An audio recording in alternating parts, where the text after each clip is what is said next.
Berarti saya bukanya di sini ya. Ah, oke. Yang kedua?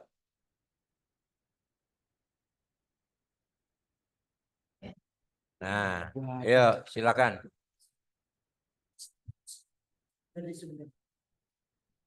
Dua, mengikuti prosedur yang sudah ditetapkan, latar belakang, identifikasi masalah, rumusan masalah, batasan masalah, penjelasan masalah, tujuan masalah, manfaat penelitian. Ya, ini yang disebutkan tadi yang bagian yang kedua itu prosedurnya. Ya,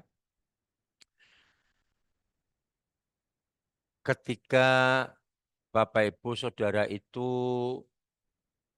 menjadi mahasiswa di sini kan lewat prosedur. Mendaftarkan diri dulu, lalu mengirimkan data, ya toh.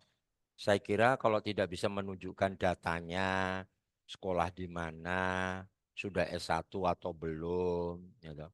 Kalau belum, pasti nggak bisa masuk di sini. Itu namanya prosedurnya. Lalu ada tes wawancara, lalu ada tes eh, akademik, ya apa umum, ya pelajaran Alkitab, perjanjian lama ada berapa, perjanjian baru ada berapa. Ya itu kan, itu prosedur itu namanya. Nah kalau dalam penelitian, ya ini ya prosedur yang pertama, kita mesti buat latar belakang. Gitu.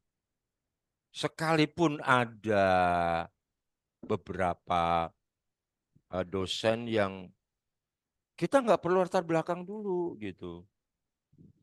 Saya pernah diskusi dengan beberapa dosen kaitan dengan metodologi, khususnya untuk kualitatif. Ya. Tetapi kalau kita nggak bahas masalahnya apa dulu, kita mau apa begitu?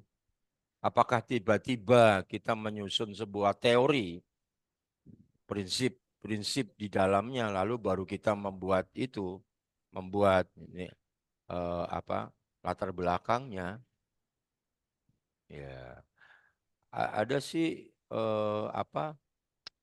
Ada dosen-dosen yang begitu gitu ya. Nah, menurut saya ya sebaiknya kita ngikutin prosedur. Karena apapun yang kita akan teliti itu adalah bentuknya masalah.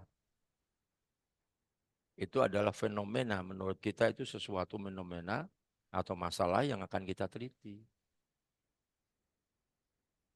Nah, orang mau neliti kan ada masalah. Kalau nggak ada masalah ngapain diteliti gitu. Buat kita kemarin sudah kita jelaskan. Ketika kita, wah ini mengandung menarik perhatian. Wah, saya mesti teliti kan begitu. Ya, jadi harus ada latar belakang dulu. Setelah latar belakang kita temukan ya panjang lebar sampai 100 halaman itu ya latar belakangnya. Wah, mantap itu ya. Latar belakang aja 100 halaman itu. Itu bisa tesisnya bisa 500 halaman itu nanti. Ya. Nah, setelah latar belakang baru diidentifikasi. Kan kita menuangkan itu latar belakangnya. Misalnya kita melihat dari struktur daerahnya. Lalu kemudian kita melihat dari populasi apa masyarakat penduduk yang ada di sana. Ya. Lalu kemudian kita melihat dari sisi kehidupan sosial di itu. Kita melihat kan lalu tidak cuma hanya sosial, misalnya kita melihat, nanti kita akan melihat data-data tentang berapa agama ini berapa, kemudian pendidikannya, stratanya, begitu kan. Terus kemudian sosial, budaya yang ada di sana, apakah budayanya seperti apa, kita mulai. Yuk. Ini kan masalah-masalah yang bisa kita temukan di lapangan. Nah, artinya ini ada sesuatu yang bisa kita lihat. Lalu kemudian di sana itu ada eh, yang faktual, yang sering terjadi di sana itu apa? Kalau misalnya tadi banjir, oh di sini adalah ada masalah banjir yang sering kali terjadi, atau bencana, ya, atau bencana. Ada di daerah-daerah tertentu yang selalu muncul pasti ada bencana. Ya. Misalnya dekat Merapi situ seringkali muncul Merapi sedang mengeluarkan asapnya gitu ya, terus goyang semuanya. Nah kita mengidentifikasi itu di 1, ini 2, 3, 4, 5, 6 gitu ya. Kita sudah dapatkan ini. Oh ada 6. Mengidentifikasi dari latar belakang ada 6. Nah lalu kita merumuskan ini. Berarti kita temukan di dalam masyarakat itu. Ya ini tadi nanti menurut Anda. Ya Anda ini ketika melihat itu dengan pikiran Anda atau dengan perasaan Anda atau dengan keinginan Anda. Kalau keinginan Anda berarti Anda ingin membuat sebuah perubahan atau sesuatu yang bisa membuat sesuatu yang terjadi untuk lebih baik, perubahan yang lebih baik. Nah, itu kalau itu keinginan, maka nanti rumusannya tuh arahnya ke sana. Begitu. Nah, tapi kalau Anda tuh bicara tentang eh, perasaan itu Anda punya care, punya perhatian, maka akan membangun relasi. Nah, nanti yang dikupas tentang apa? Oh, sosial budayanya. Tapi kalau Anda mungkin di dalam kaitannya dengan pikiran, ini kasus ini seringkali terjadi banjir. Nah, saya akan kupas di situ. Jadi nanti Anda akan membidik yang mana ketika mengidentifikasi itu baru ya kita merumuskan, setelah identifikasi kita merumuskan di sini sesuai dengan apa yang Anda tangkap, nanti munculnya kemudian membuat rumusan. Rumusan itu adalah rumusan yang merupakan sebuah pertanyaan, ya bagaimana misalnya atau bagaimana atau misalnya seberapa ya tingkat pemahaman atau misalkan eh, pengaruh, tingkat pengaruh atau apa eh, dengan kondisi yang ada itu yang sudah diidentifikasi di sini. Rumusan baru setelah itu batasi aja. Kalau di sini ada 5, ya kalau mau Anda teliti semua silakan. Nanti kalau Anda teliti semua ya semua harus di hadapan laporan.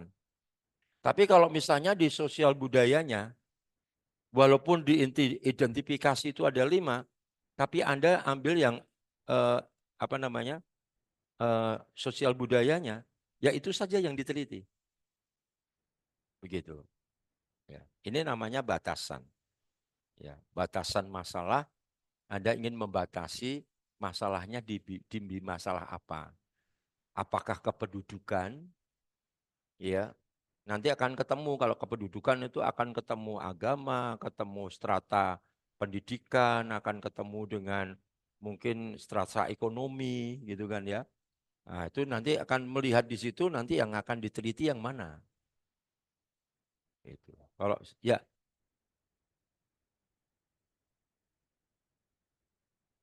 mm-mm, mm-mm.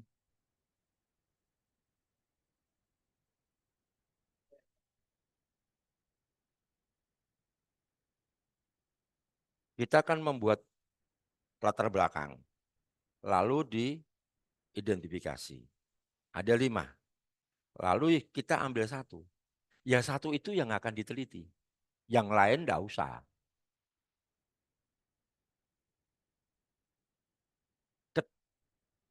Oh iya, tetap diidentifikasi tetap. Heeh. Fokusnya di mana? Tepat. Ya. Tapi mau 2 juga nggak apa-apa. Saya merasa kok ini ada korelasi, ada hubungannya gitu. Masalah ketika eh, di bagian apa tadi kependidikan nih, pendidikan ya di masyarakat ini mungkin terbelakang. Nah, ini kayaknya ada hubungannya nanti dengan relasi. Gitu. Orang yang kurang pendidikan itu relasi dengan orang lain kayaknya ada ya. Ada nih terhubung nih. Kalau pendidikannya kurang, tidak terpelajar, ya, sehingga dia tidak terbiasa hidup di dalam sebuah tatanan hidup yang lebih baik, maka relasi hubungan dengan yang lain bagus enggak? Nanti kita bisa melihat dampaknya itu. Nah, bisa enggak? Bisa. Maka dua itu kita bisa teliti. Enggak apa-apa. Jadi cuman silahkan Anda merasa gitu. Cuman begini, kalau itu dua ya dua laporannya gitu. Ada mengidentifikasi sekian, terus kemudian batasan masalah dituliskan ini yang saya batasi, saya akan teliti ini, tapi cuma satu nanti laporannya ya nggak bisa. Harus kalau kita meneliti dua dari identifikasi itu ya dua itu yang harus diteliti. Gitu. Nanti kita akan melihat pendidikan dan kemudian ini nanti kita akan ketemu, oh kalau pendidikan seperti ini, kemudian eh, kehidupan sosial seperti ini, ya relasinya seperti ini, nanti kita akan melihat. Jadi ada korelasi kah, ada hubungannya kah, dan sebagainya. Gitu ya. Lalu kemudian ini penjelasan masalah. Jadi masalahnya apa? Ini penjelasan itu yang dimaksudkan begini. Eh, atau nanti ini jelaskan dulu ya. Ya, oke. Penjelasan masalah itu artinya begini. Ada sebuah contoh judul, ya. Oke, kita yang kemarin aja. Implementasi kompetensi pedagogis dalam proses pembelajaran Merdeka Belajar terhadap peningkatan apa ya? Peningkatan apa? Peningkatan kualitas misalnya. Saya agak lupa. Kualitas peserta didik misalnya gitu ya. Ini kan udah jelas. Berarti di sini ada kata implementasi, di sini ada eh, implementasi kompetensi pedagogis. Kita jelaskan nanti per bagian implementasi itu apa.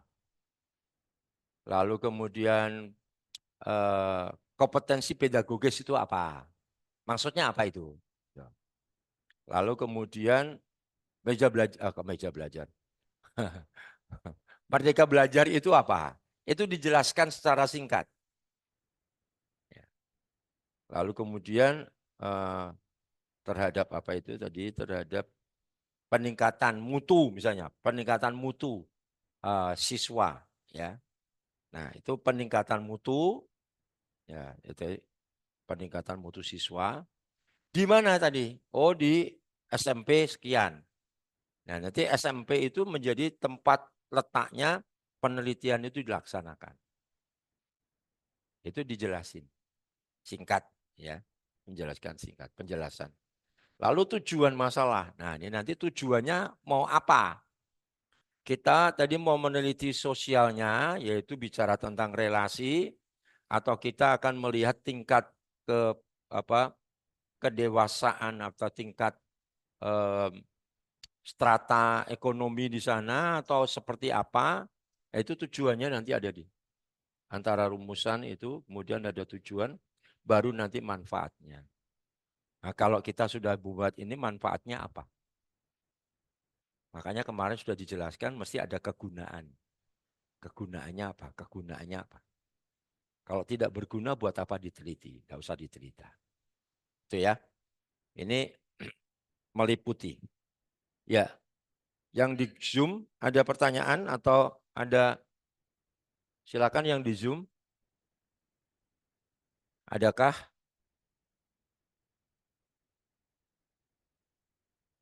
Mari ibu-ibu,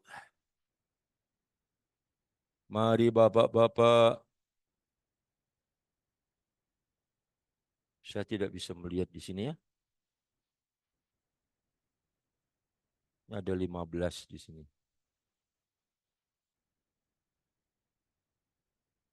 Silakan ada. Caranya gimana? Di Zoom. Hmm.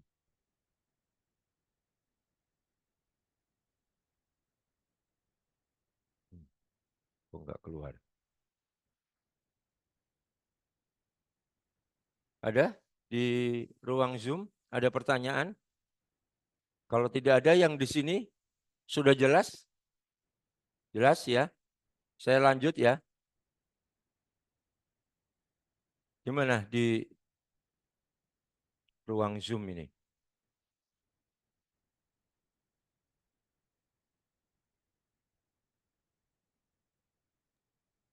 Saya tanya Pak, Oke, Pak Jo, Pak Jo, Pak Yo. Silakan Pak Yo. tadi itu kan berkaitan dengan prosedur yang pertama itu kan latar belakang itu, apakah di situ bisa langsung kelihatan ketika kita membuat latar belakang itu permasalahan yang akan kita teliti itu sudah langsung tertera di situ Pak, tertulis Kalau di kita, situ. iya Pak. Kalau kita ke TKP, ke tempat penelitian, kan kemudian kita mencari data, Pak. Ketika saya pergi ke tempat Bapak di Welahan sana, saya kan lebih banyak ketemu kalau dengan alam itu ketemu dengan sawah-sawah kan, Pak. Ya kan? Jarang penduduknya itu di daerah situ. Tapi ketika kemudian saya masuk lagi, saya akan bisa ketemu dengan struktur tanah yang ada. Itu ada Lingkungan. masalah nggak kira-kira strukturnya? Oh, tanahnya lembek. Kalau bangunan di situ dibangun, maka perlu ada fondasi yang kuat misalnya. Kalau enggak itu gampang retak-retak. Nah, saya bisa melihat itu ada permasalahan di situ. Begitu. Ini saya baru melihat alamnya ya. Belum ketemu penduduknya. Ketika ketemu penduduknya, oh pekerjanya banyak yang di sawah misalkan. Ya. Oh di sawah. Mereka pekerjaannya banyak di sawah. Nah kalau sudah di sawah mulai kan kita mulai misalnya observasi itu bisa bertanya-tanya.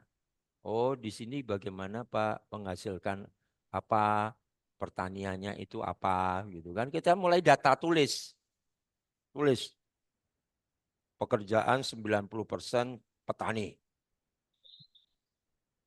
Ya gimana? Oh cengkeh. Ya. Kalau sawah ya nggak cengkeh. Ah padi lah gitu. Cengkeh. Nah itu kan nanti ketemu Pak, Pak Yohanes. Ya Halo. Pak, oke ya Pak. Nah itu sudah ada di latar belakang Pak di masalah Pak. Jadi ketika kita mengamati itu kita sudah langsung paham dan melihat bahwa di situ ada persoalan. Iya. Makanya potensinya dihidupkan Pak. Kepekaannya Pak. Ya, Perasaan Bapak untuk menangkap diaktifkan ya. Ya. Aspek perasaan, aspek pikiran, aspek keinginan itu mesti diaktifkan. Radarnya itu mulai gitu. kencang. Kira-kira nyambungnya kemana ini gitu kan? Mesti ada radar yang nangkep. Ya, kalau ke sana Frekuensinya cuma jalan-jalan, kemudian cari degan gitu ya, ya sudah pulang lagi. Gitu. Ketawa, betul kan? ya Pak, Susu siap. kedelai. Oh Pak, di sana ada susu kedelai Pak? Nggak ada Pak. Nggak ada sawah khusus susu kedelai. Ah, Kami di pecinan Pak, di pecinan pasar. oh pasar. Iya, Jadi ada petani, ada pedagang. Mungkin petaninya sekian puluh persen, pedagangnya sekian puluh persen.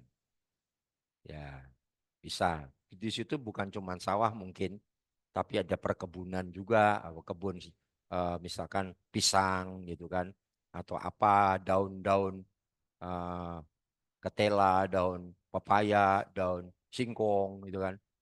Nah, itu mungkin di situ nanti ketemu di sana pasarnya pasar rakyat atau pasarnya mall gitu kan. Nah, itu kan nanti ketemu. Oh, berarti kalau pasar rakyat itu ya tempatnya nggak karu-karuan. Wes pokoknya jualannya ya pakai yang sini pakai tampah, di situ pakai meja, di situ pakai apa gitu kan. Nggak jelas gitu. Nah, kita melihat.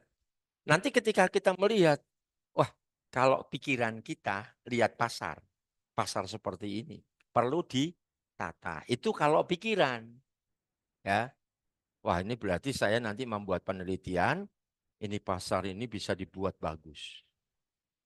Saya ingin membuat sebuah rancangan supaya pasar ini jadi bagus. Nah, karena pikiran bagaimana bisa bagus? Ini pedagang-pedagang perlu diadakan pelatihan gitu. Nah, ini nanti ketemu karena ada di situ. Kita lihat sendiri gitu. Gitu.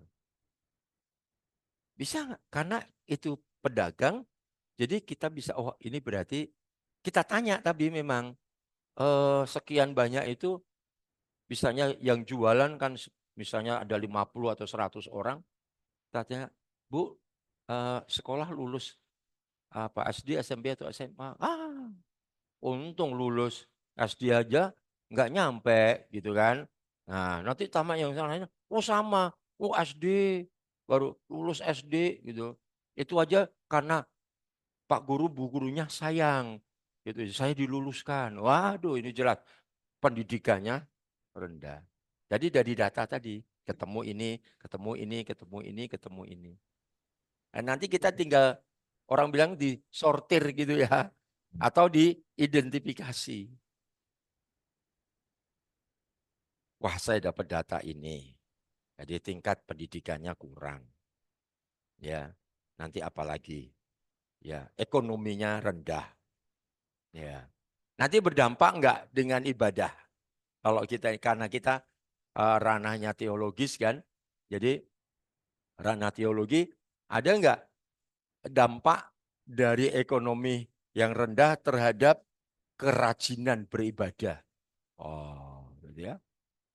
Bisa kan? Kesetiaan beribadah bisa.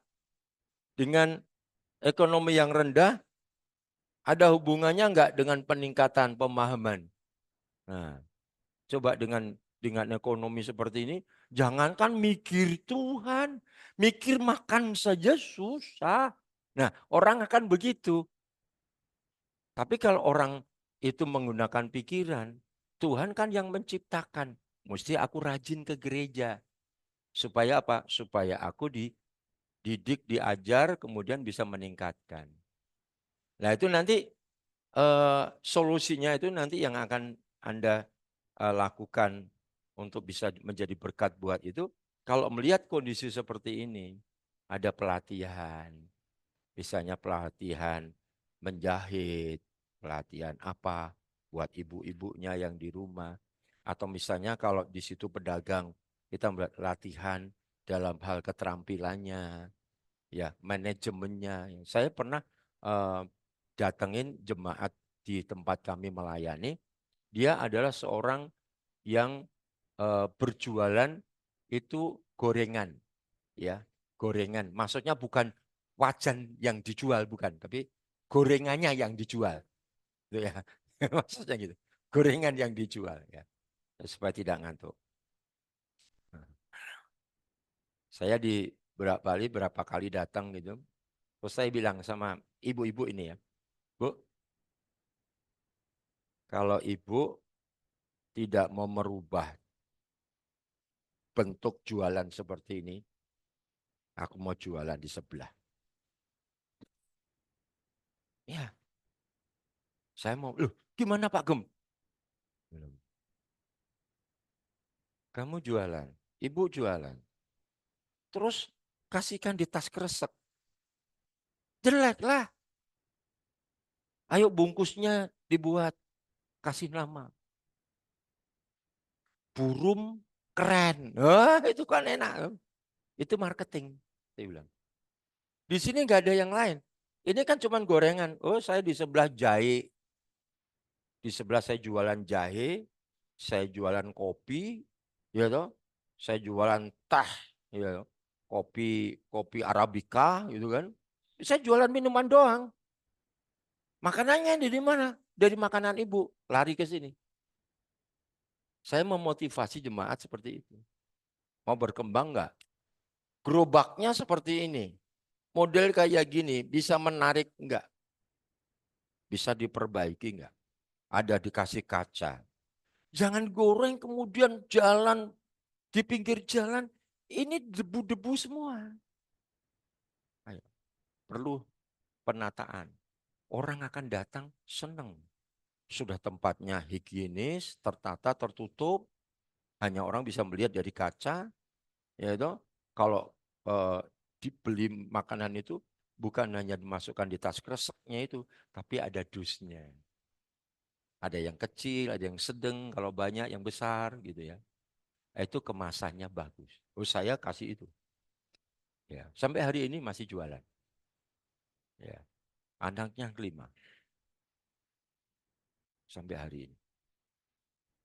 Dulu dulu terjerat hutang. Sampai rumahnya hilang, terjual maksudnya. Ya. Terus akhirnya meniti awal dari awal lagi saya bimbing. Sekarang sudah punya di perumahan. Ya, anaknya tinggal satu yang belum tuntas. Tapi yang lain semua sudah menikah. Nah, ini gimana ketika kita melihat masalah di situ? Bisa nggak kita memberikan pelatihan, memberikan motivasi kepada eh, orang-orang yang ada di situ? Nanti terserah. Ini kan tergantung aspek yang Anda tangkap untuk Anda kerjakan itu di mana? Menggunakan aspek pikiran atau perasaan. Nanti kalau perasaan beda. Ya, karena itu ada empati simpati melibatkan di situ. Maka nanti penulisannya arahnya ke itu. Bagaimana meningkatkan ya eh, apa namanya? Meningkatkan ekonomi ya, ya, Kesejahteraan. kesejahteraan ya betul Pak Yohanes kesejahteraan. Oh, Pak Yohanes di sana ya. Karena suaranya di sini gitu. Loh, iya, kesejahteraan masyarakat. Ya. Misalnya begini. Ini kuanti ya. Eh, membangun kesadaran tentang apa misalnya? Kesadaran tentang manajemen terhadap peningkatan kesejahteraan. Nah, itu bisa kah? Bisa. Bisa. Misalnya dengan cara seperti itu, berarti itu yang dibidik nanti. Kita membidik ke arah itu. Bagaimana meningkatkan supaya sejahtera. Ya, ya. Ini contoh aja. Oke.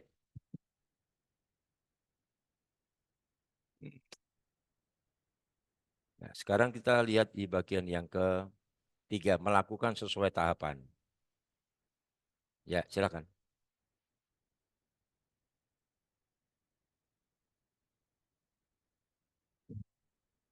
Melakukan sesuai dengan tahapan. Penulisan penelitian memiliki pola yang tersusun secara sistematis.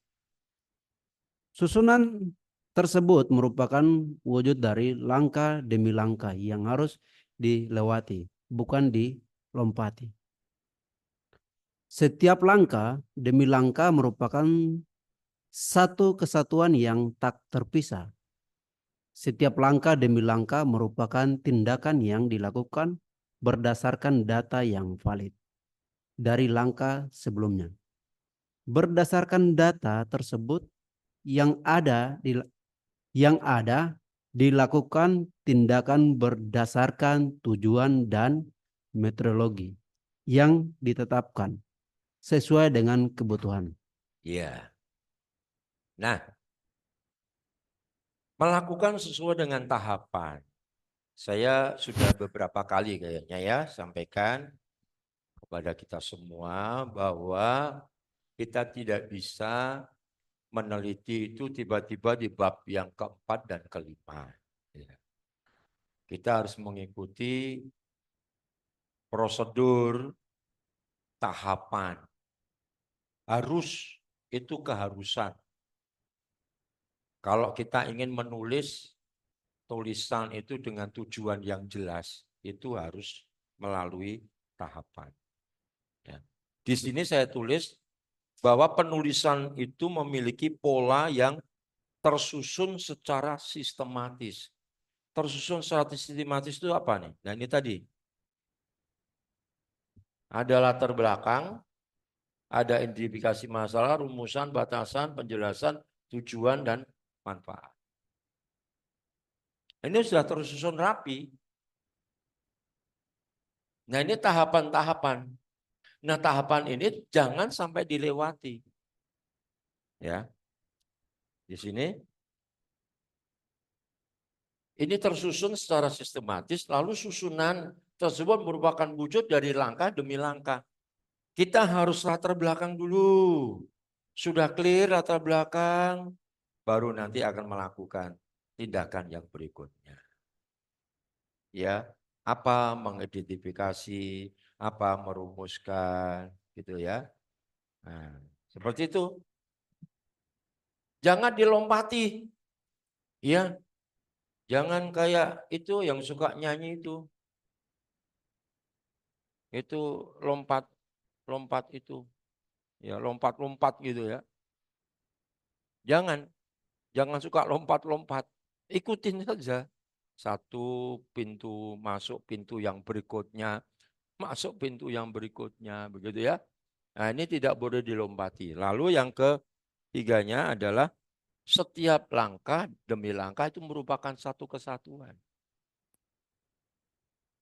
Kalau kita pergi ke misalnya ke bengkel mobil,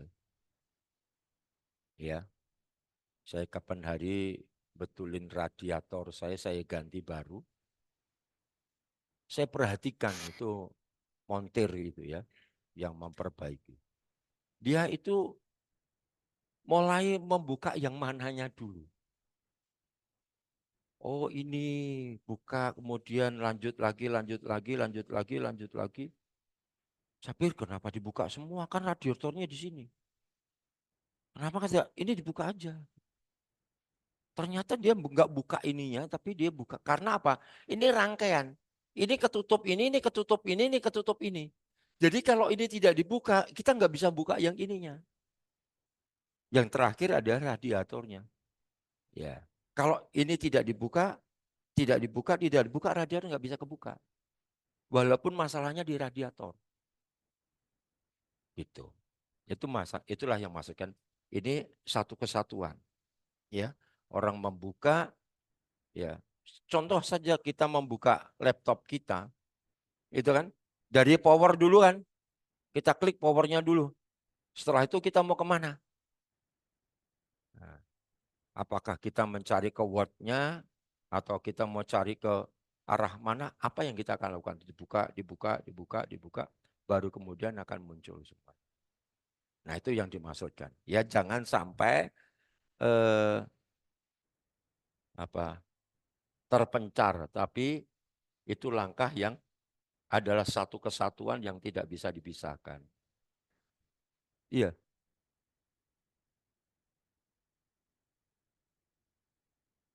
Mm-mm.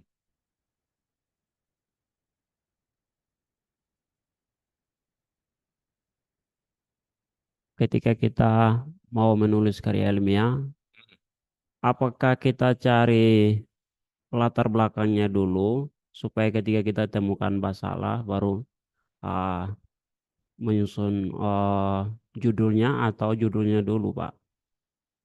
Nah, itu yang saya mau tanyakan.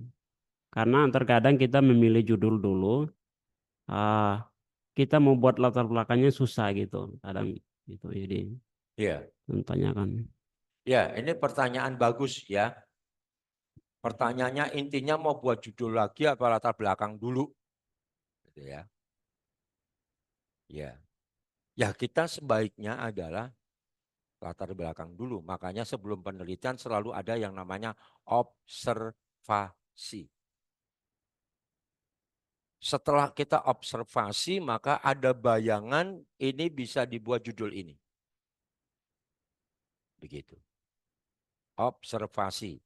Bolak-balik selalu menggunakan gambar. Ketika Anda melihat gambar itu, Anda mencoba untuk mengobservasi. Karena kita tidak bisa membuktikan masalah yang sebenarnya. Pakailah gambar. Dengan gambar itu kita mengobservasi. Lalu menemukan data di sana. Kalau tadi misalnya gambarnya kemarin itu ada orang yang bekerja keras menyelesaikan studinya, membuat tesis atau laporan gitu ya. Berarti kita sudah punya asumsi dasar kita dengan melihat gambar seseorang dengan memegang kepalanya begini. Ya.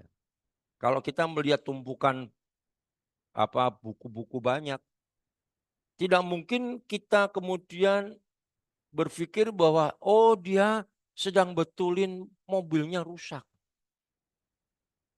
Kan enggak kan mungkin. Kita sedang mengobservasi ini. Ya, mengobservasi. Jadi oh kalau dia bukunya banyak sekali tumpuk-tumpuk begini. Kita hanya bisa berkata ini kalau mungkin bisa mahasiswa, bisa peneliti, bisa penulis buku, atau orang yang ada di situ. Rangkaiannya antara lain itu di konteks dekatnya ada di situ. Nah setelah observasi baru kita coba kemudian membuat judul. Ya. Apalagi kalau kita itu judul tidak usah dulu, tapi langsung ke latar belakang. Setelah observasi rasanya kok kurang puas. Saya ingin lebih mendalam, masuklah ke latar belakang. Nah, setelah latar belakang ketemu, kita baru bisa judul. Begitu. Itu akan lebih valid. Menurut saya itu lebih valid ketika kita membuat judul dengan adanya kita masuk dulu ke dalam. Observasi dulu, ya, baru kemudian mendapatkan latar belakang. Lalu judul itu bisa ditetapkan. Jadi nanti kalau ada tugas kaitannya dengan buatlah judul, itu Anda mesti observasi dulu. Harus observasi dulu. Karena kita harus menemukan masalah. Dan masalah itu ada di latar belakang. Ya. Oke ya, gitu ya. Ya. Lalu kemudian berdasarkan data tersebut ada dilakukan tindakan berdasarkan tujuan. Nah, setelah dapat data, tujuannya kita mau apa? Tujuannya kita mau ingin melihat tingkat hubungan, ya, atau kita tujuannya ingin membuat sebuah teori-teori baru. Tujuannya kita membuat sebuah prinsip-prinsip, ya, nilai-nilai sebuah kehidupan, atau tujuannya apa, gitu ya. Lalu itu kemudian dan tentunya dengan metodologi yang sudah ditetapkan. Metodologinya nanti apa? Kalau kita misalkan kita ingin mengekspor sebuah fenomena dengan menggunakan kualitatif, nanti kita akan membuat penjabarannya yang luas. Nah, itu yang dimaksudkan seperti itu. Saya akan kasih contoh sekarang. Guru dan pendidikan. Ini PAK ya, kualitatif. Peran guru pendidikan agama Kristen dalam membangun iman peserta didik. Di sini ada pengaruh enggak? Pengaruhnya apa?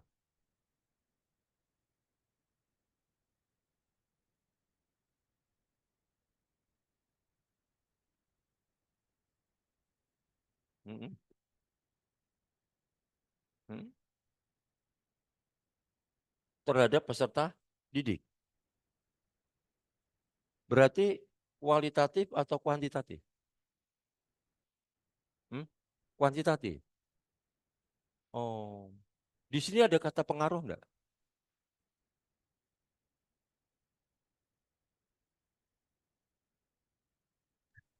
Kualitatif tuh Pak.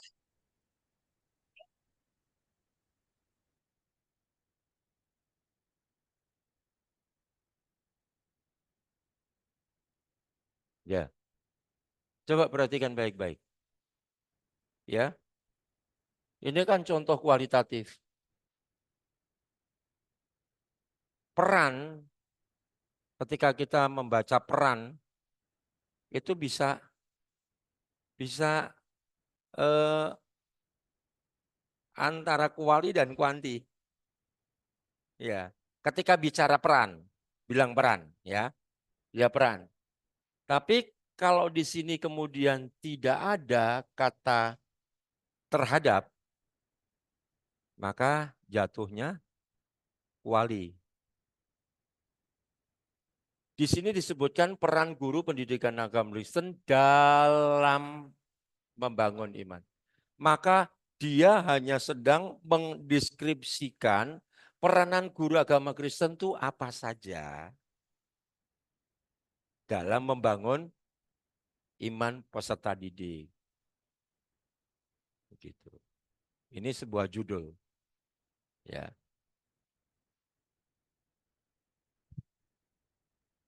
Itu perhatikan di situ. Peran ini beda dengan kata peranan. Sama dengan kata dasar yang sama. Peranan. Nah, kalau kita sudah menggunakan kata peranan gembala dalam mendewasakan, itu hati-hati dengan kata peran. Peran itu kan sedang kalau pendeta, peran pendeta itu menggembalakan. Gitu. Ini masih ranah knowledge atau pemahaman. Itu karena peran. Ya. Tapi kalau sudah bicara peranan, itu tindakan. Kata peranan itu tindakan. Jadi bukan kata sifat, tapi kata kerja, peranan. Apa yang harus dilakukan oleh orang itu. Kalau peran itu kan menyebutkan, saya dosen punya peranan mengajar. Saya mengajar. Perannya saya sebagai pengajar. Pengajar apa? Oh, metodologi misalnya gitu.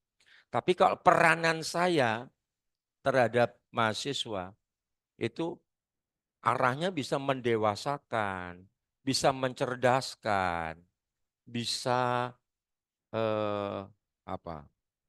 Melatih, ya mengembangkan potensi dan sebagainya. Itu sudah arahnya ke peranannya. Beda dengan peran, ketika sudah tambah peranan, nah itu akan berdampak beda, ya. Nah ini makanya disebut sebagai penelitian kualitatif. Nah ini sekarang kuantitatifnya. Nah ini lihat nih.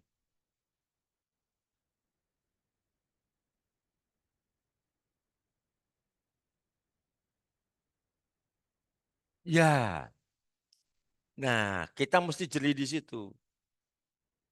Dalam, ya, dengan beda dengan ini terhadap. Ketika ini sama penelitiannya, peranan guru, eh, ada guru agama dengan iman peserta didik.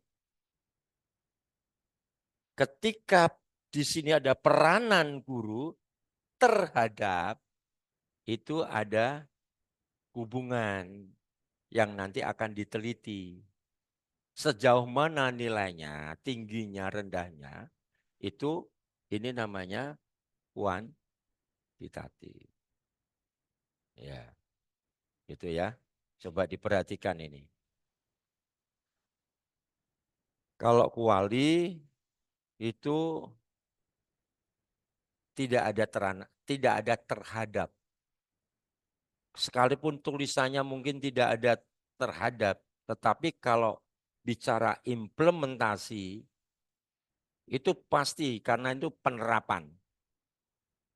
Ya, itu seharusnya adalah kalau bicara implementasi itu menggunakan kuanti. Makanya lihat kalimat ya, saya kemarin sudah menjelaskan sampai hari ini tadi awal, berhati-hati dengan kata. Ya, kata itu kalau kita nggak nangkep betul maksud kata itu, nanti bisa kita salah. Ya. Tapi kalau kita mengerti, oh ini kata sifat, beda dengan kata kerja. Kata sifat itu kan menjelaskan susah, menjelaskan senang, menjelaskan apa lagi gitu ya. Tapi kalau kata kerja, sedang menulis, sedang melamun. Melamun itu juga sedang melamun gitu. Nah, itu kata kerja. Ya. Nah, lihat, kalau sudah peranan itu adalah sebuah tindakan. Maka dikaitkan dengan terhadap. Ini sebenarnya kita sudah mulai masuk ke kualitatif dan kuantitatif. Oke.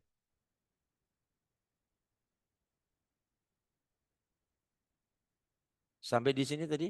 Sudah oke? Sudah. Apa yang ada di benak pikiranmu?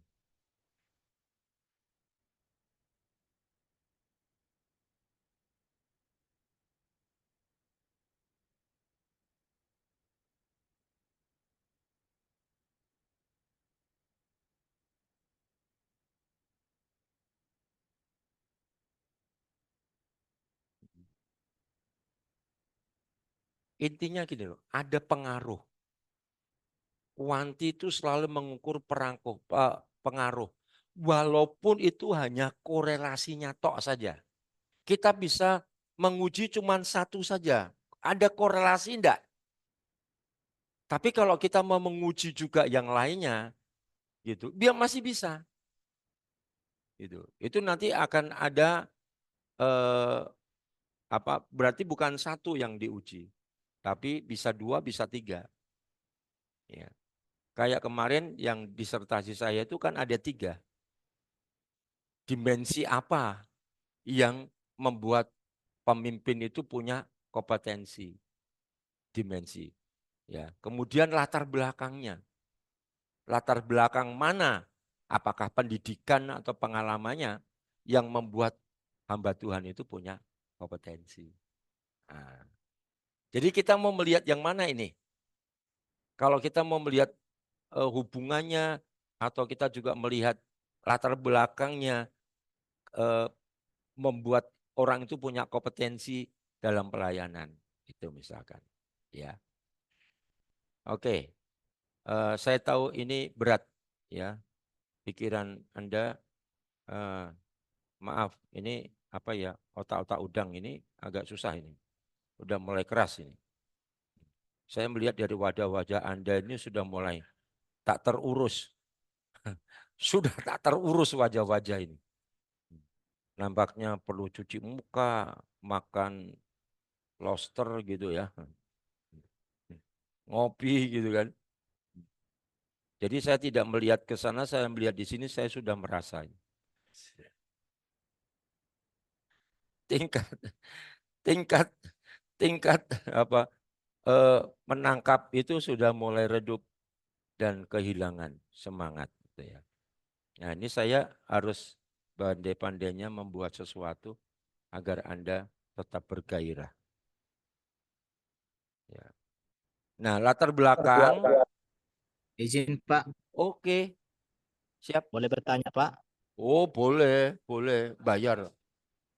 Oh, kameranya di sini. Suara selalu menipu. Ya, izin saya bertanya Pak, boleh kembali ke layar yang tadi Pak? Yang ini?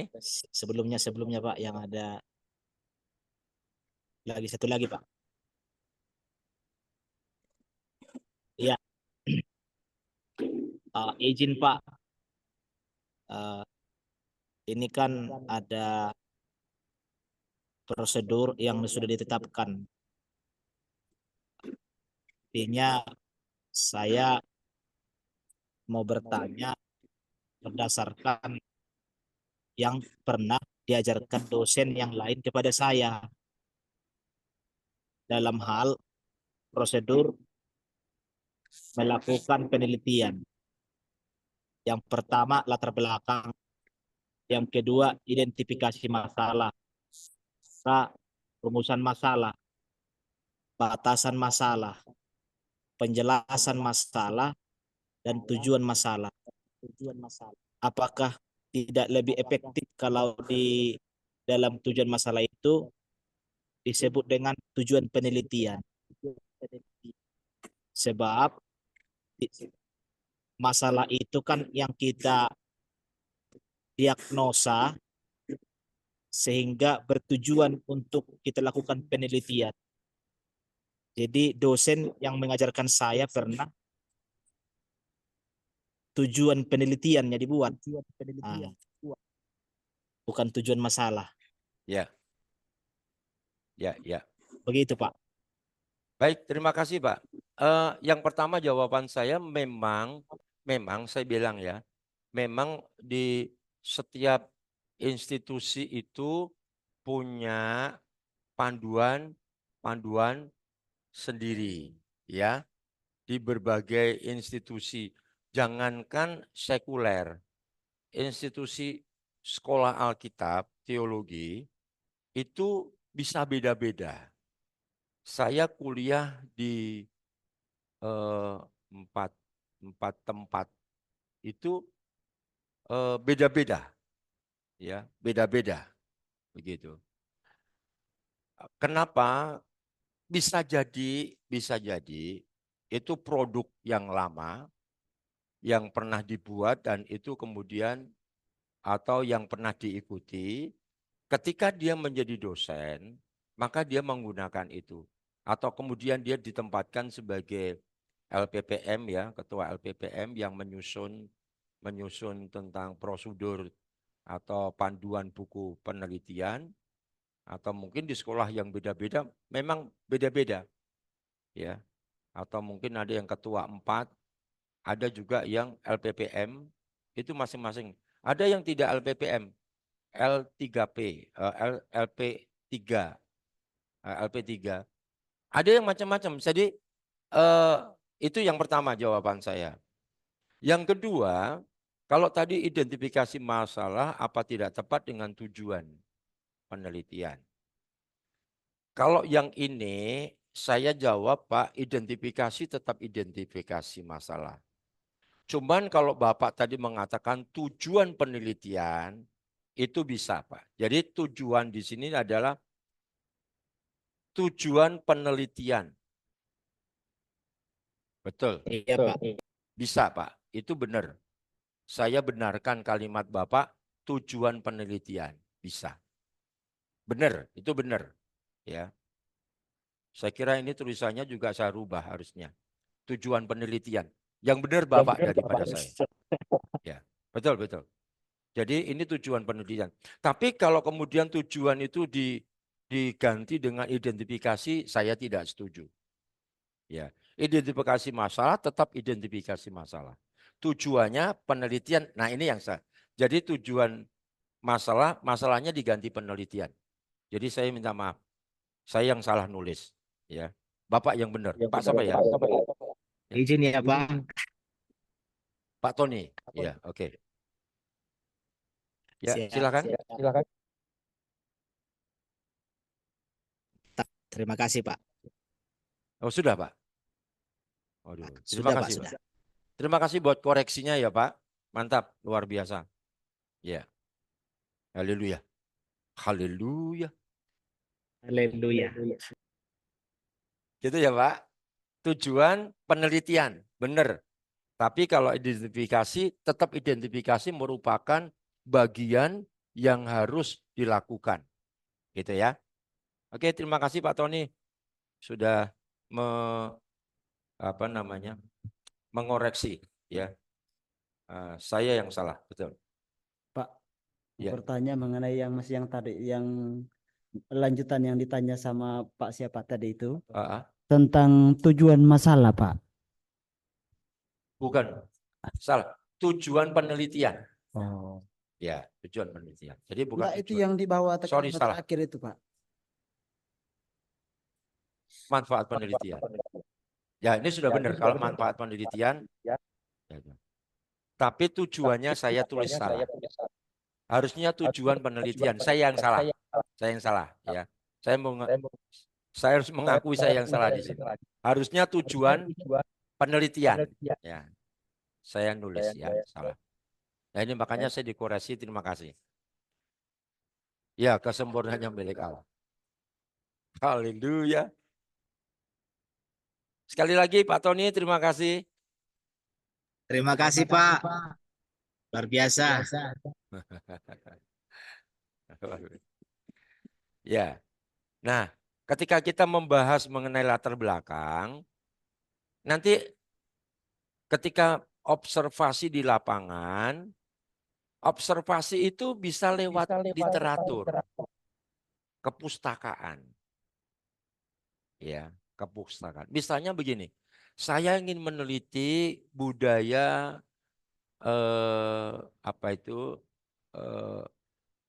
menyembah orang yang mati. Misalnya konteks di China, ya. Itu orang mati disembah-sembah apa? Itu maksudnya disembah, dihormati atau gimana? Ya, kita mau meneliti itu. Ya, kan kalau kita nggak punya duit, bagaimana kita mau ke Cina? Kalau kita punya duit sih enggak apa-apa ya, kita langsung ke sana gitu ya. Nah, begitu. Atau paling tidak misalnya kita cari orang Cina gitu kan. Yang kemudian kita tanya, kok kalau orang tuanya meninggal itu kok mesti harus ini menghormati, hormat atau menyembah atau apa begitu kan? Itu apa sih? Ya kita perlu tanya. Nah, tapi kalau seandainya sangat sulit untuk bisa ditempuh, ya kita bisa lihat di literatur. Budaya menghormati orang tua atau orang yang sudah mati, itu sampai ada yang kasih. Kemarin viral loh, saya tuh dikasih video dari istri saya. Ya, istri saya dapat video itu dari kalau tidak salah itu Sumatera. Ya, apakah gerejanya gereja, mungkin gereja HKBP atau apa ya, saya kurang tahu.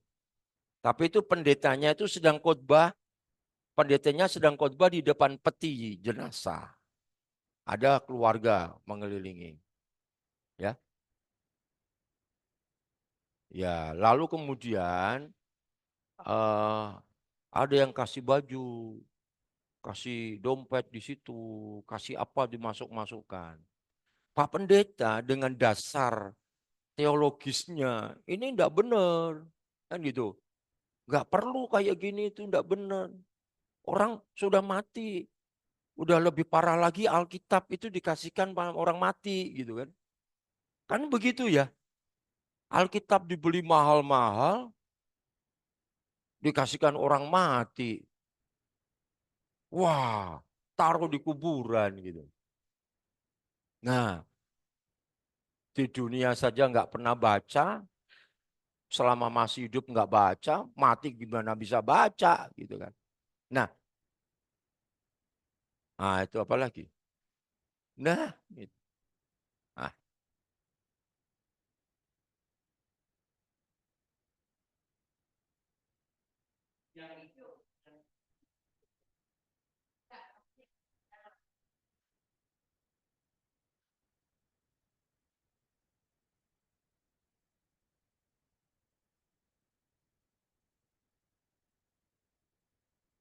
Nah, ini kan ada ya macam-macam begitu tuh.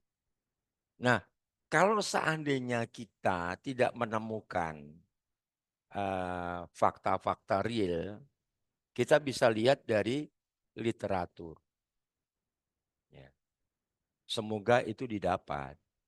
Kalau tidak didapat, ya terpaksa harus terjun di lapangan ya untuk melihat fakta yang sebenarnya. Itu budaya menghormati orang yang sudah mati. Ya. Itu asal mulanya seperti apa. Ya.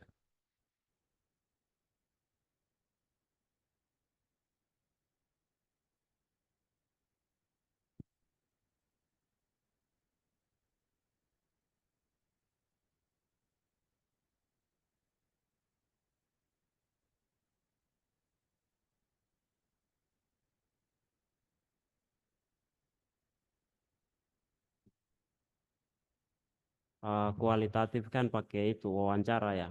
Nah itu tidak menjadi kendala gitu Pak. Atau gimana untuk pakai literatur itu? Memang ada studi literatur, memang ada kualitatif gitu ya, studi literatur kepustakaan. Nanti ada ya kualitatif dengan menggunakan studi kepustakaan atau literatur kepustakaan itu sama.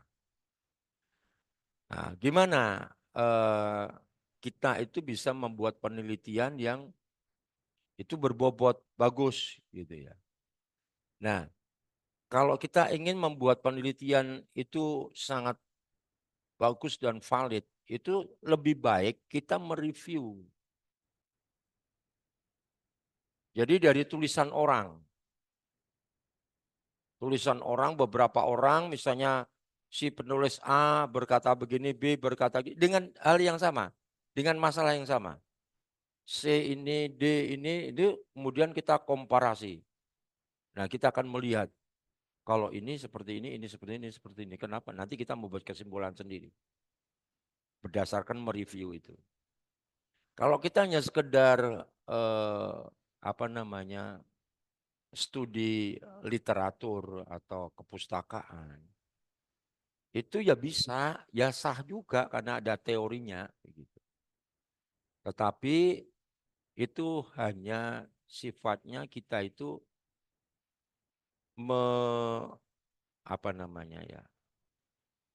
mengambil data-data dari sekian ratus buku atau sekian puluh buku yang kemudian kita tuangkan dalam tulisan. Itu sebenarnya kalau studi literatur itu cuma seperti itu. Begitu. Bisa nggak? Ya bisa sih, bisa. Tidak apa-apa, bisa. Tapi kalau kita mau yang kualitatif tetapi arahnya ke itu mereview. Karena ada tantangan di situ. Kenapa si A ngomong gini? Kenapa Pak Pendeta ini bilang keselamatan bisa hilang? Tapi si Pak Pendeta yang lain bisa berkata keselamatan tidak bisa hilang. Saya nggak tahu diumpetin kemana itu. Ya. Tapi ada pendeta yang begitu. Karena ini kan doktrinal. Baru nanti kita crosskan dengan kebenaran Alkitab. Kita sedang mereview ini. Keselamatan bisa hilang atau keselamatan tidak bisa hilang. Itu kita mereview, lalu kemudian kita punya prinsip ambil di Alkitab. Yang kita yakini, kita percayai, ini ternyata berdasarkan ini dia mengatakan ini, berdasarkan dia mengatakan ini. Tapi berdasarkan Alkitab yang saya pelajari, nanti ada eksegese tentang keselamatan, mau ambil dari ayat mana. Nah itu ada kaitannya studi biblika, tapi juga menggunakan pendekatannya menggunakan review. Penelitiannya menggunakan review. Dasarnya dari Alkitab. Ini panjang, banyak gitu. Mungkin bingung ya Bu? Oh, bingung.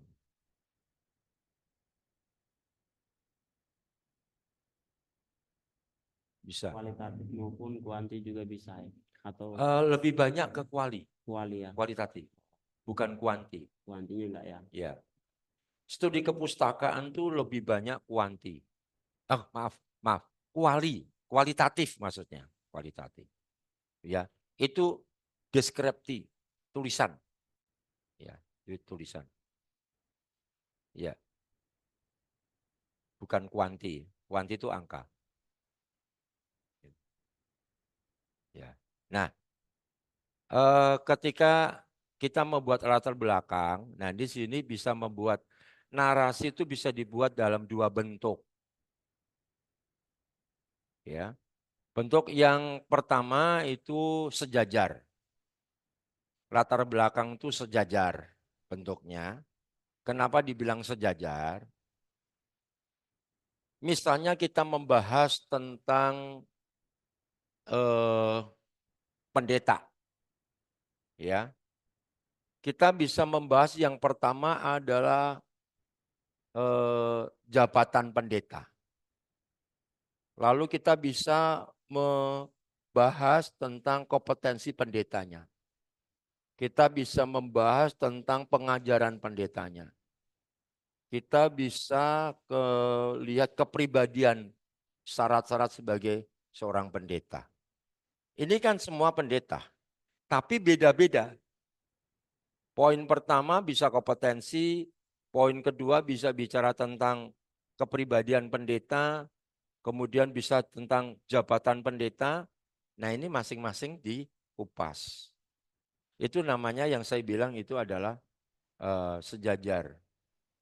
Ya, sejajar. Dikupas tentang pendeta, tetapi poin-poinnya berbeda. Ya, gitu. Ini yang sejajar. Ya. Jadi setiap paragraf itu menjelaskan per kasus dan bisa dibuat berbagai paragraf sebagai temuan masalah di lapangan. Nah, kalau berbentuk kerucut terbalik, itu dari gambaran luas menuju ke titik inti dari masalah itu sendiri. Itu maksudnya nih kerucut. Sama, kita membahas tentang pendeta. Ya, tentang pendeta atau gembala sidang. Pendeta kita akan membahas secara luas. Siapa sih pendeta itu? Oh, kemudian kita melihat, oh pendeta itu ini, misalkan, oh pendeta itu ada sebuah jabatan yang diberikan oleh gereja atau organisasi. Bagaimana menurut Alkitab? Kalau menurut Alkitab itu ada ditemukan di situ penilik jemaat, ada diaken, ada apa lagi gitu kan. Lalu terus kita jelasin, loh pendeta itu apa sih yang dilakukan? Nah ini mulai dari luas, makin oh yang dilakukan itu berarti perlu ada kompetensi. Kalau hamba Tuhan dia harus memenuhi syarat sesuai dengan ketentuan organisasi atau lebih bagus ketentuannya di dalam Alkitab gitu. Oh sesuai dengan Alkitab suami dari satu istri bukan dari dua istri atau tiga istri gitu kan ya. Yang punya anak yang baik ya toh. Itu hamba Tuhan mesti begitu gitu. Oh, ditemukan. Nah, itu nanti akan intinya bahas kompetensi hamba Tuhan. Tapi tadi dari jauh, dari luas, turun sampai pada intinya. Pada titik itu yang akan diteliti.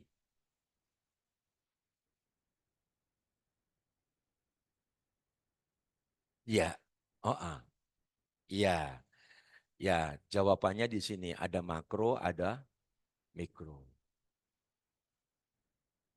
Begitu. Udah ketemu sekarang di sini jawabannya. Karena kan saya mesti langkah demi langkah nih, ya kan? Saya nggak bisa tahu-tahu pengajaran ini, yaitu pelajaran kita ini tahu-tahu di metodologinya dulu gitu. Kita udah begitu tahu metodologinya pusing nanti. Apa yang mau ditulis? Nah, makanya saya pakai strukturnya dulu bagian 1, 2. Kita sudah di bagian metodologi. Besok bisa ke arah analisa masalah. Atau tidak jadi lalu kita pulang. Saya yang untung karena sudah selesai. Gitu ya. Oke, lanjut. Nah, langkah kedua. Yuk, lanjut dibacakan.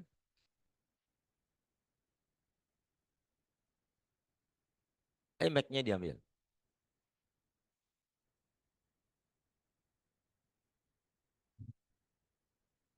Langkah kedua, pemahaman.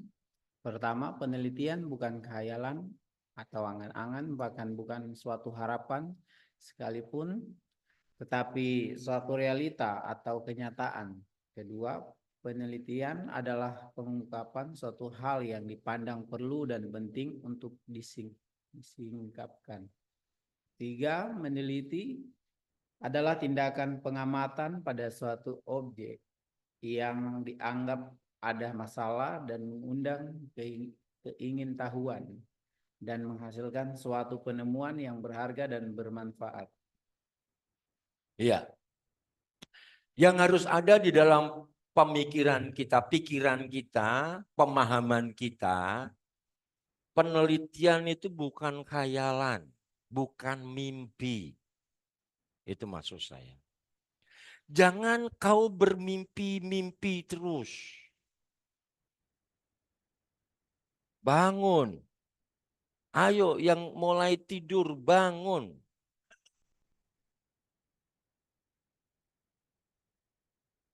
Saya tidak tega membangunkan. Tapi saya tersinggung banget. Saya nampaknya dilihat tetapi sebenarnya bukan melihat. Mantuk-mantuk terus begini. Ya. Penelitian itu bukan khayalan, bukan angan-angan. Itu realita kenyataan. Jadi ketika penelitian itu dilakukan, jangan cuma bayangan. Itu nanti ya tadi itu curhat. Begitu. Bukan menceritakan atau menggambarkan atau mendeskripsikan apa yang terjadi, tapi apa yang ada di hati. Ini yang parah. Iya, itu parah kalau bisa sampai seperti itu.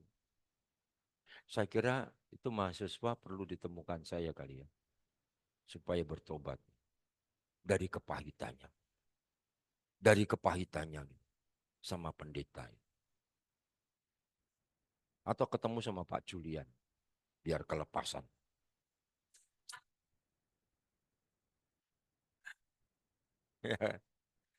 Iya. Ya, itu. Nah, penelitian itu adalah sesuatu yang ingin diungkapkan, ya.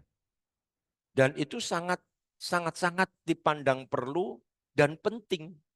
Sekali lagi, itu perlu dan penting, ya, untuk disingkapkan, diungkapkan. Sekali lagi, kemarin sudah dijelaskan di sana, ya. Harus sampai ada di sini, di letaknya ini. Penelitian itu pengungkapan suatu hal dipandang perlu dan penting untuk disingkapkan. Karena apa? Kembali lagi di hari pertama. Apa? Mencari kebenaran. Kebenaran fakta yang terjadi. Mau faktanya akhirnya diketemukan jelek, buruk, enggak apa-apa. Itu enggak salah. Orang kita membicarakan fakta kok.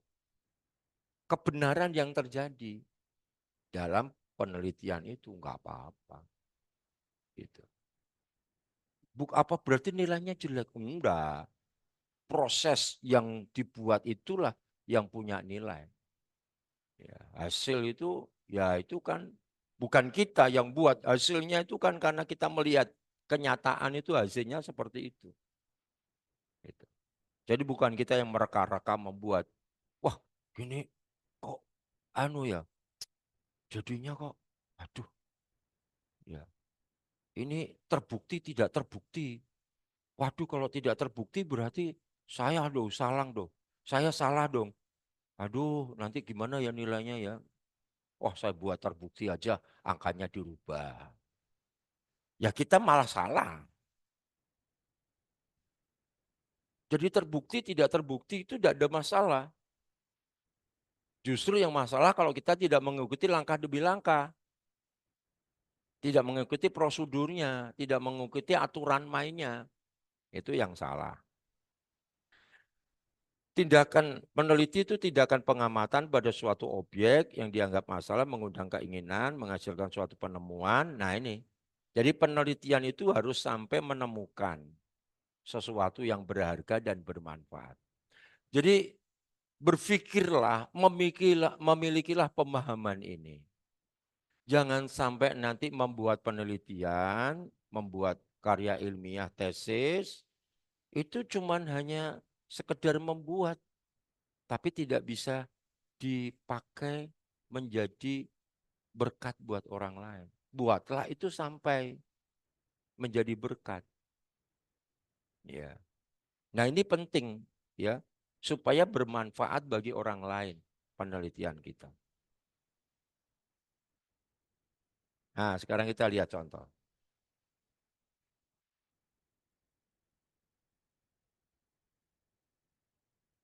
Nah, pertinyi ini. Apa yang Anda lihat? Silakan. Pohon di tengah jalan, Pak. Apa? Pohon di tengah jalan. Pohon di tengah jalan. Oke. Oh, pohon besar. Oke, tidak ada masalah. Terus?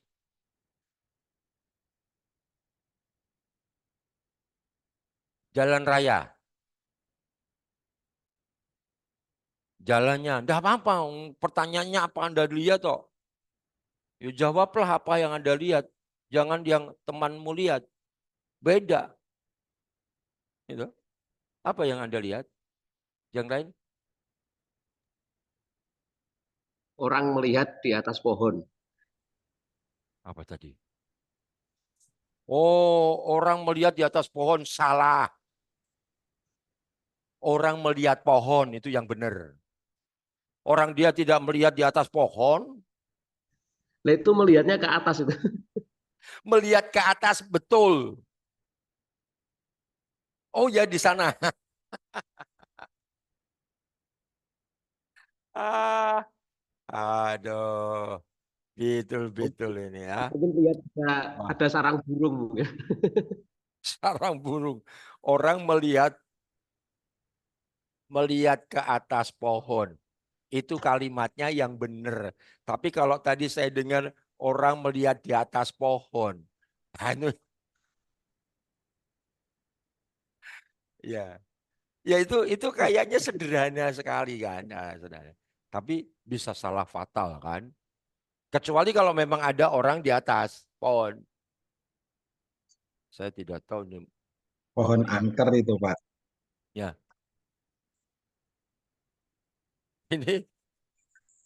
Ini kemampuan ini nih.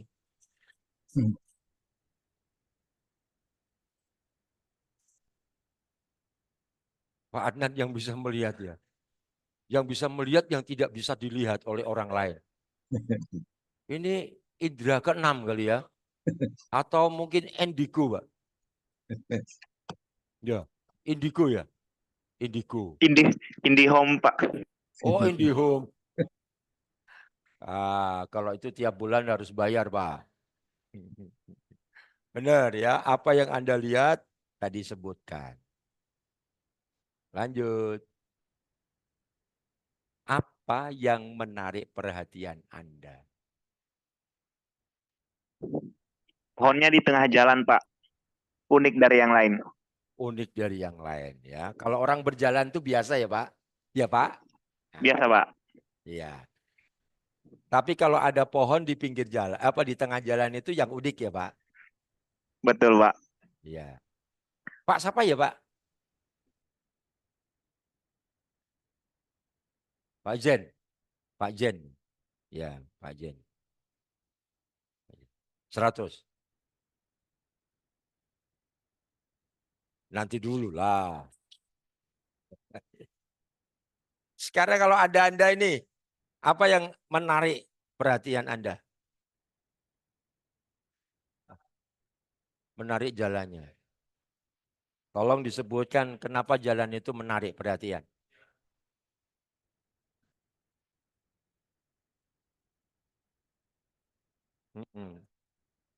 Jangan tanya sama saya. Ya, ya, ya, ya, ya. Ya. Oh gitu ya. Oh ya itu menarik ya. Menarik ya. Yang lain?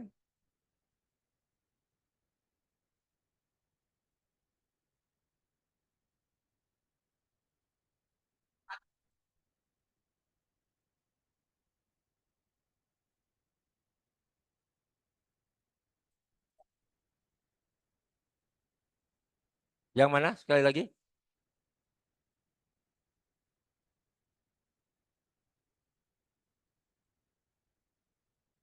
Oh itu menarik perhatian. Kering. Tanahnya pohon yang kering gitu ya.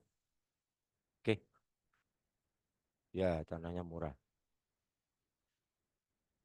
Nah itu mesti diundang Dian Pesisa untuk hujan tidak turun gitu ya. Oh dari Gunung Kidul. Ya nanti kita suruh nyanyi di depan. Ya.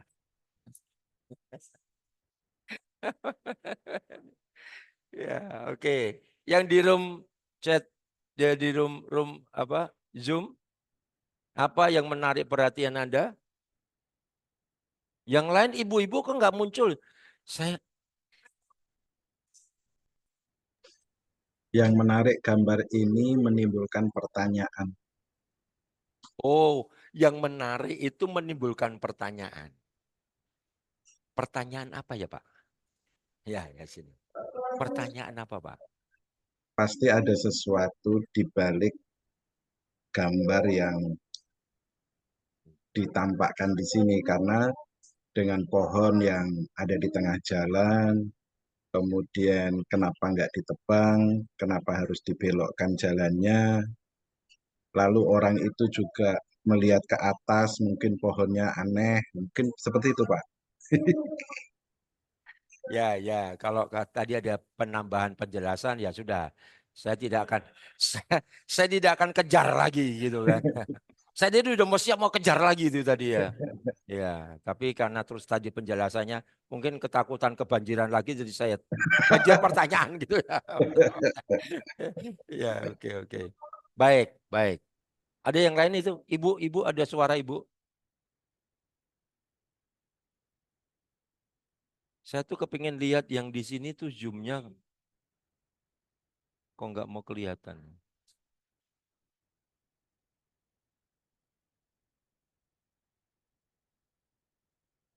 Ya? Oh ya, ibu yang di sini. Ya. Apa Bu? Oh nyimak aja.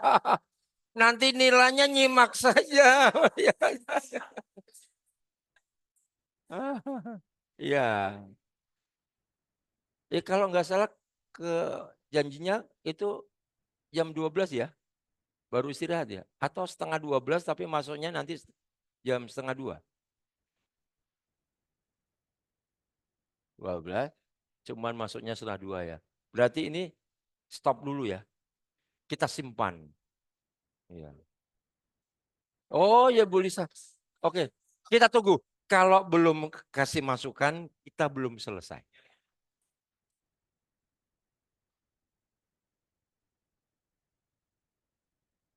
Ya, kasih Meg. Ini silakan. Mari Ibu. Ayo Bu. Nanti tak laporkan sama suami lu Bu. Soalnya kan nggak boleh istirahat loh. Iya, nggak boleh istirahat. Biar kita lapar bersama. Ayo Bu, silakan Bu. Simpulan apa Pak? Apa yang menarik perhatian Ibu? Ada pemukiman. Hah? Ada pemukiman. Oh, ada pemukiman. Iya, rumah-rumah penduduk. Rumah penduduk. Ya. Itu yang menarik. Kayaknya butuh bantuan.